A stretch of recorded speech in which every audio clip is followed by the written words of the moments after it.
नमस्कार, मैं हूं अंकिता तिवारी। आप देख रहे हैं पब्लिक रिएक्शन।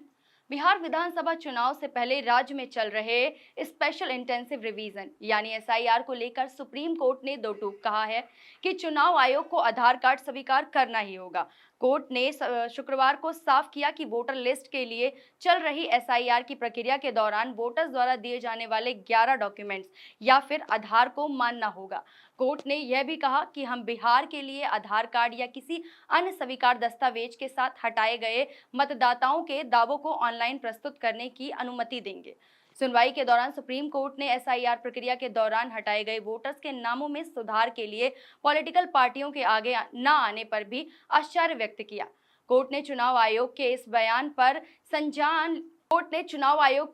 पर संज्ञान लिया कि एसआईआर अभियान में 85,000 नए मतदाता सामने आए हैं और राजनीतिक दलों के बूथ स्तरीय एजेंटों द्वारा केवल 2 आपत्तियां दर्ज की गई हैं। कोर्ट ने कहा कि बिहार के सभी 12 राजनीतिक दल पार्टी कार्यकर्ताओं को विशिष्ट निर्देश जारी करेंगे कि वे फॉर्म 6 या आधार कार्ड में से किसी भी 11 दस्तावेज के साथ आवश्यक फॉर्म दाखिल करने और जमा करने में लोगों की सहायता करें। कोर्ट ने यह भी कहा कि कोई भी व्यक्ति खुद या बीएलए बूथ केवल एजेंट की मदद से ऑनलाइन आवेदन कर सकता है और उसे भौतिक रूप से आवेदन जमा करना आवश्यक नहीं है। सभी राजनीतिक दलों के बीएलए को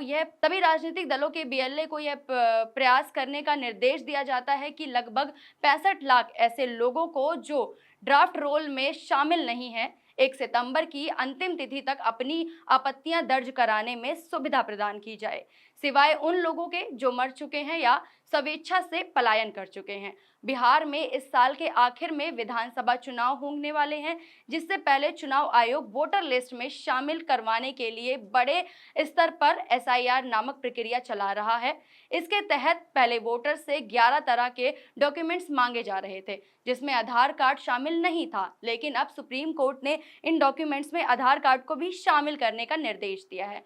चुनाव आयोग ने काटे गए 65 लाख वोटर्स के नामों को भी पिछले दिनों प्रकाशित कर दिया है। चुनाव आयोग ने सुप्रीम कोर्ट में हलफनामा दायर कर कहा है कि बिहार के 65 लाख मतदाताओं के नाम और विवरण जो 1 अगस्त को प्रकाशित मसौदा मतदाता सूची में शामिल नहीं थे, राज्य के सभी 38 जिला निर्वाचन अधिकारियों की वेबसाइटों पर डाल दिए गए हैं। चुनाव आयोग ने सुप्रीम कोर्ट को बताया कि सूची में उनके नाम शामिल न होने के कारण भी शामिल हैं, जिसमें मृत्यु, समान निवास या स्थानांतरण या डुप्लीकेट प्रविष्टियां शामिल हैं। चुनाव आयोग ने कहा कि सूची की फिजिकल कॉपीज बिहार भर के गांव में पंचायत भवनों, खंड विकास कार्यालयों या फिर पंचायत कार्यालयों में लगाई गई है, ताकि लोग आसानी से उन तक पहुंच सकें और पूछताछ कर सकें।